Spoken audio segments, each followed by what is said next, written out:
Let shame and guilt motivate you. Get your ass to the gym, read a book. Read a book, get off that phone. That's really hypocritical because you're on the phone watching me. But what I'm trying to say, like shame and guilt, I mean like shame of how you've treated others in the past, not what others have done to you. And when I mean like shame, like maybe like small portions, you don't make it your entire like personality. Like I will put myself in a box and I'll never go see the world. I'm saying like have some type of shame to push yourself to change. There are way too many sick people in this world that have no shame for what they've done. I've home wrecked a relationship. I lied about not having an STD, and they have no shame in that shit. No shame. And that is mortifying, that is disgusting, and that is appalling. I just made a video saying I will never judge someone, but if you are very proud of hurting others, I fear I may judge you, bud. I fear I may judge you. What I'm trying to say is have, like, if you cheated on the past, work on your lust, work on being better, work on controlling your urges, work on just, like not doing things like that.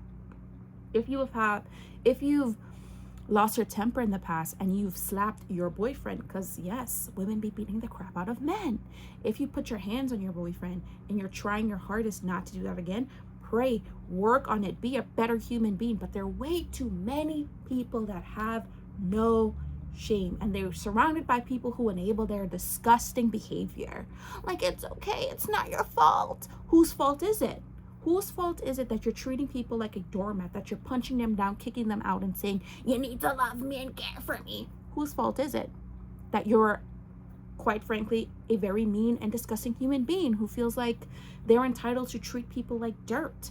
It is never okay to hurt your partner in a physical way and even an emotional way because you can't control it. You know what I mean? Yes, sometimes we'll slip up. Sometimes we'll say things. My hair looks disgusting.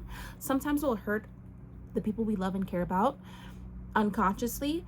But if you have plotted to hurt somebody just because you want your lick back, you need help. So yeah, have some shame of how you treated others so you could be a better human being. I carry shame. I used to think bullying people, but not bullying, but like making fun of people was okay, and I needed to work on that. I severely still work on that because I need to think twice, because maybe like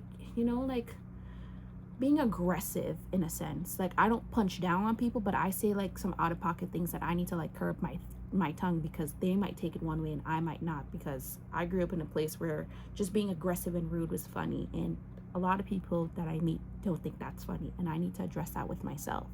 So I've had shame on how I've treated people in the past, and now it's going to make me a better human being in the future, I hope. And guilt. I have guilt on what I've allowed in my life and what I have done to myself. Am I going to like let it define me and cripple me? No, but it's just going to motivate me to be better. Like, I have guilt for sacrificing my self-respect for relationships. I have guilt for allowing people to treat me like absolute dirt just because I wanted to be liked. I have guilt for what I have done to myself consistently and constantly. That is why it motivates me to push forward. That is why I fight myself on a daily, like, yes, I lose sometimes. I'm never going to sit here and be like, out of the 7 days a week, I win 7 out of 7. Maybe I win 6, maybe I win 5, maybe I win 4, maybe I lose all 7 days. But guess what? One thing that I take deep and immense pride in is that I don't give up on myself. Even in times when I've allowed people to walk all over me, I convinced myself back then that you'll be better. And it may have taken me a longer time than it may take others, because your girl's almost 30. But I'm still going to keep trying till there's nothing left in me. Okay? So I'm making this video because I want you to like have some type of motivation and not give in to comfort. Like, you should be ashamed of letting your comfort take away from you living your life. You spend 6 hours on the phone instead of walking in the park reading a book. You know what I mean? Like, you spend too much time in your head. Yes, I get it. It's warm, it's comforting. I know. But you're not going out there and not creating memories. You're frying your brain. You're making yourself numb.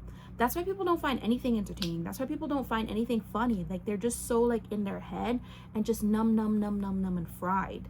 Like, you deserve to live a life where you could just You left home your phone and your world is not going to burn down. Your phone just died and your world's not going to burn down unless you need to check the bus schedule. You get what I'm saying? Like, there are people out there that depend so heavily on technology and so heavily to numb their brains and dopamine. Like, they miss out on what life has to offer. And I may be a hypocrite because you're on your phone right now watching me, but I want you to go live your life. Be like, again, I don't want shame and guilt to like be 90% of your whole like motivation, but let it be like maybe 10 or 15, you know? Maybe that's still too high, but I just want you to be better. Way too many people accept the worst parts of themselves and expect people to love them past it. You don't even love you right now for it. So let's push past it, be better. And I told you I was gonna be in your face. Please like, share, subscribe, and I'll see you soon. I love you always. And you know, Jesus loves you more. I'm gonna keep saying that. And if I don't, call me out because I need to remember.